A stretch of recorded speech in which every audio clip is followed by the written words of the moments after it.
Considérés comme la nouvelle grande rivalité du football, Erling Haaland et Kylian Mbappé ont suivi une trajectoire totalement opposée en 2020. Mbappé, considéré comme le nouveau Pelé, la future grande star du football, s'est un peu enrayé en 2020. Tout le contraire d'Erling Haaland qui est devenu l'une, voire la référence à son poste. Peut-on dire aujourd'hui que le Norvégien est en train de doubler dans l'esprit des gens le Français? C'est ce qu'on va voir aujourd'hui.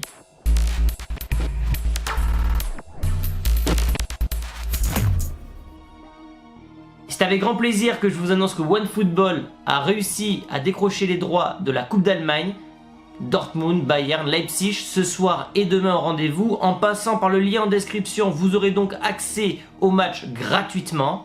Alors, ce n'est pas la Bundesliga, mais on commence doucement avec la Coupe d'Allemagne. Puis dans 3 ans, on aura les droits de la Champions League. Non, sans rire, l'application est de plus en plus complète. Outre les statistiques, les articles personnalisés, les alertes buts, maintenant OneFootball a en plus de ça des matchs gratuits. Donc allez jeter un coup d'œil, le lien est en description.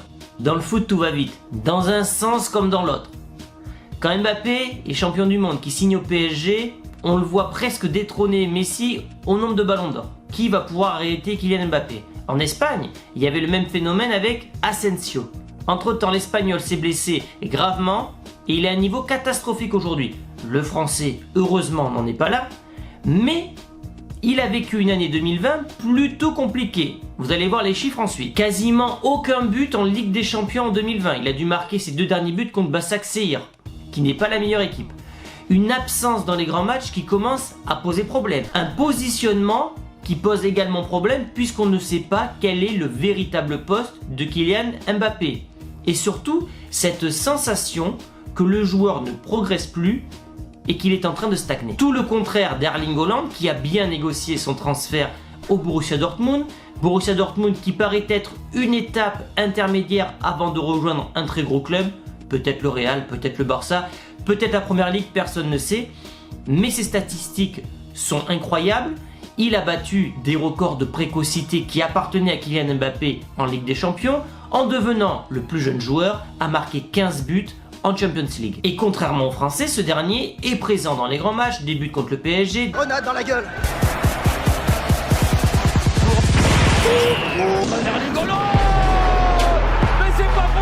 Des buts contre Liverpool, des buts contre le Bayern Munich et contre le meilleur gardien du monde, Manuel Neuer. Erling Haaland n'a peur de personne, dégage une assurance, une puissance et une force inégalables, à tel point qu'aujourd'hui, dans l'esprit des gens, j'ai l'impression, c'est mon avis personnel, qu'Erling Haaland est en train de passer devant Kylian Mbappé. Alors, vous allez me dire, c'est la culture de l'instant. Possible qu'en 2021, ce soit tout l'inverse. Je vous parle à l'heure actuelle. On va commencer par les stats de Kylian Mbappé. Donc, on voit que c'est un joueur qui marque déjà plus en deuxième mi-temps qu'en première mi-temps. C'est un point commun avec le Norvégien. C'est exactement ça. Il marque 2 fois plus en deuxième mi-temps qu'en première mi-temps. On peut mettre ça sur le coup que les défenses se fatiguent, qu'il y a plus d'espace et que donc ils en profitent. Lorsqu'on regarde maintenant les ratios des joueurs, c'est exactement pareil. Ça se joue à quelques centièmes, donc on va pas aller chercher la petite bête là-dessus. Ce qui m'interroge par contre, c'est que quand je regarde les stats de Kylian Mbappé, il a marqué 87 buts en tant qu'avant-centre, 29 buts en tant qu'ailier droit et 13 buts en tant qu'ailier gauche. Tout le contraire d'Erling Haaland qui a marqué quasiment 99% de ses buts en tant qu'avant-centre. Erling Haaland à son poste, tout le contraire de Mbappé, on ne sait pas finalement s'il est ailier, s'il est numéro 9. Alors après c'est une question de point de vue. Est-ce qu'on doit prendre les statistiques de Kylian Mbappé pour un avantage ou pour un inconvénient? Certains vous diront que quand tu es bon un peu partout, tu es bon nulle part. Et certains vous diront que la polyvalence est quand même une force dans le football de très haut niveau. Moi j'aurais peut-être tendance à penser cela. La chose qui me gêne avec Kylian Mbappé, c'est sa présence dans les grands matchs. C'est le fait qu'il ne progresse pas. On peut penser à son jeu de tête. On peut penser, lorsque les équipes en face sont resserrées, que les lignes sont resserrées, qu'il y a moins d'espace, on ne voit pas Mbappé faire la différence. Tout le contraire donc d'Erling Haaland, qui a une palette pour moi plus complète en termes de finition que le français. Puissance, frappe de loin, jeu de tête, rapidité, puisqu'on a l'impression que vu qu'il est grand, le Norvégien n'est pas rapide, c'est tout le contraire. Il a une pointe de vitesse qui frôle celle du français.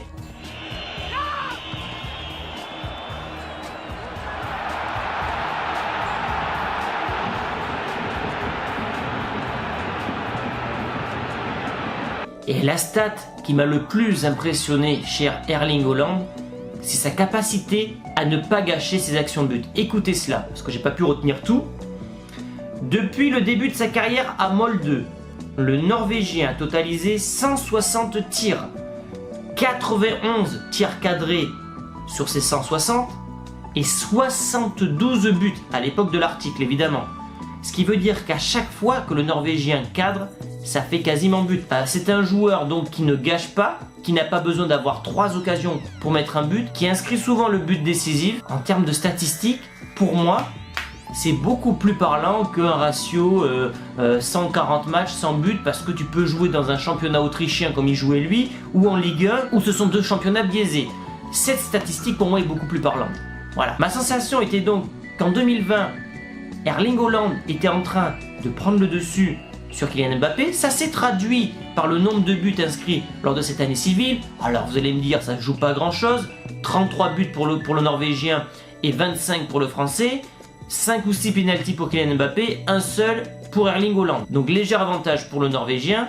Mais ce qui m'interroge encore plus, c'est que je vous ai posé un sondage qui est le plus fort entre Erling Haaland et Kylian Mbappé. Et vous m'avez répondu, alors attendez, je vais voir mon sondage. Et vous m'avez répondu aujourd'hui à 66% Erling Haaland pour quasiment 5000 votants, ce qui est énorme. 5000 votants, l'Afterfoot RMC n'a pas autant de votes. Voilà, pour vous dire.